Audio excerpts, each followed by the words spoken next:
bukan negeri penghayal.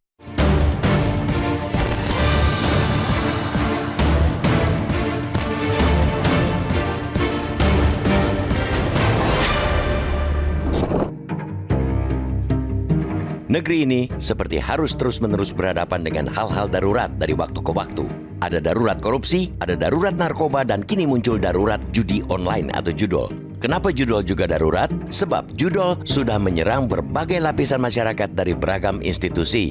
Candu judol membuat yang kaya bangkrut, yang menengah jatuh miskin, dan yang miskin kehilangan harapan. Bahkan harapan hidup. Saking masifnya, uang yang berputar dari judol mencapai ratusan triliun, bahkan bisa lebih dari 1.000 triliun rupiah. Menurut Pusat Pelaporan dan Analisis Transaksi Keuangan atau PPATK, pada kuartal pertama 2025 saja, perputaran transaksi judol sudah mencapai 47 triliun rupiah. Judol juga telah bergerak sangat masif dan merasuk segala lini kehidupan serta tidak mengenal batas usia dan lapisan masyarakat. Dari masyarakat sipil biasa, aparatur sipil negara, hingga prajurit TNI. Komandan Puspom TNI, Majen Yusri Nuryanto terang-terangan mengakui banyak prajurit terjerat judi online. TNI pun telah membentuk 4 satuan tugas yang salah satunya berfokus pada urusan judol. Sementara itu, di kalangan ASN, sejumlah pegawai Kementerian Komunikasi dan Informatika, kini Komdigi, yang semestinya menjadi penjaga gawang untuk memblokir situs perjudian, justru beberapa oknumnya malah menjadi pelindung judol.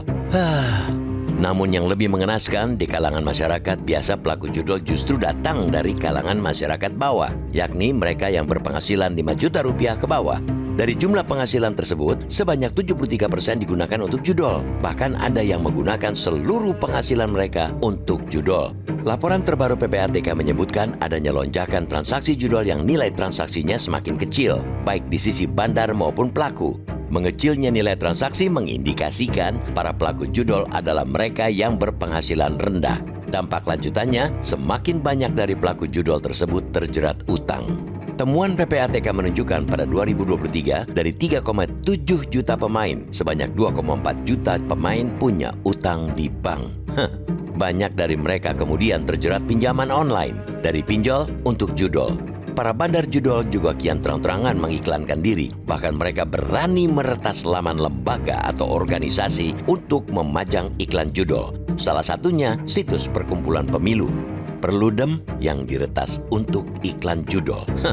Kian masifnya dan beraninya agresi judol ke kehidupan masyarakat membutuhkan tindakan dan komitmen penindakan yang luar biasa. Begitu juga hukuman untuk para bandar dan pelaku judol harus maksimal. Untuk mencegah kian masifnya judol, pemerintah sebetulnya telah memiliki instrumen penindakan dan pencegahan judol. Dari sisi regulasi, Undang-Undang Informasi dan Transaksi Elektronik atau Undang-Undang ITE sudah mengaturnya. Pasal 45 ayat 3, undang-undang itu memberikan ancaman pidana penjara paling lama 10 tahun atau denda maksimal 10 miliar rupiah bagi pelaku judol. Ada juga Satuan Tugas Pemberantasan Aktivitas Keuangan Ilegal atau Satgas Pasti yang dibentuk OJK, serta Satgas Pemberantasan Judi Online atau Satgas Judi Online yang dibentuk Presiden Joko Widodo. Namun sejauh ini hukuman terhadap para pelaku judol belum maksimal. Para pelaku judol rata-rata mendapat vonis ringan. Contoh, di Sampit, Kalimantan Tengah, pelaku judol hanya dijatuhi hukuman 7 bulan. Begitu juga di beberapa daerah lainnya, pelaku judol hanya divonis dalam hitungan bulan. Sebagaimana lazimnya kasus darurat, selain hukuman maksimal bagi para pelakunya, komitmen kuat dari pemerintah sangat dibutuhkan untuk menghentikan aktivitas judol yang sudah sangat meresahkan itu. Pemberantasan harus menyentuh ke akar-akarnya. Sejauh ini, para pelaku yang ditangkap baru pion-pionnya, belum para bandar besar. Penghentian aktivitas judol harus juga ditangani secara komprehensif dari lintas kementerian dan lembaga serta aparat penegak hukum. Polisi, PPATK, Komdigi, Bank Indonesia atau BI harus tegas dan bersinergi untuk mengatasi transaksi judol.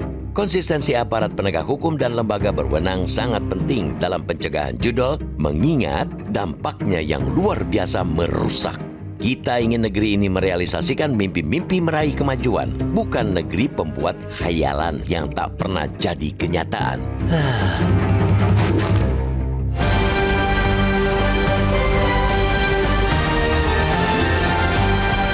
Jelajahi cara baru mendapatkan informasi. Download Metro TV Extend sekarang.